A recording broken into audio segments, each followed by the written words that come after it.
Question 2. PS. There are 5 red balls and 6 blue balls in a jar.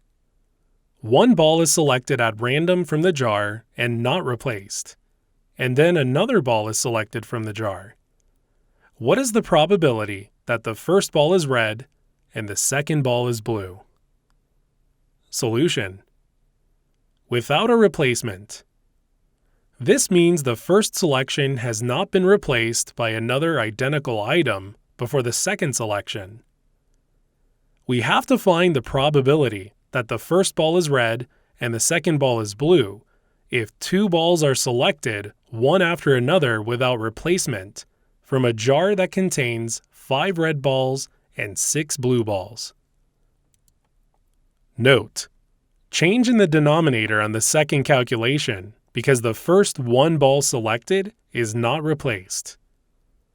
So, we have to choose 1 out of 5 red balls the first time and 1 ball out of 6 blue balls the second time. The total number of balls is 11 for the first selection and 10 for the second selection. We need both things to happen, so this is an AND question, and we have to find the product of the 2 probabilities. Probability of choosing a red ball first.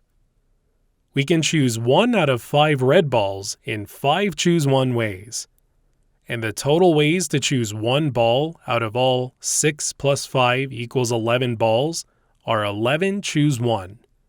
Therefore, the required probability is 5 choose 1 over 11 choose 1, which is equal to 5 over 11.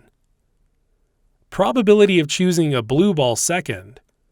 We can choose 1 ball out of 6 blue balls in 6 choose 1 ways, and the total ways to choose 1 ball out of all 11 minus 1 or 10 balls are 10 choose 1.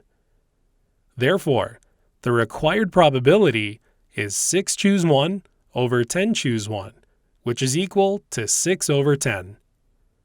Notice the denominator is 10 choose 1 in the second calculation because the question tells you the first ball is not replaced after it's selected. Thus, the probability is 5 over 11 times 6 over 10 equals 30 over 110, which equals 3 over 11. A is the correct answer. Answer: A.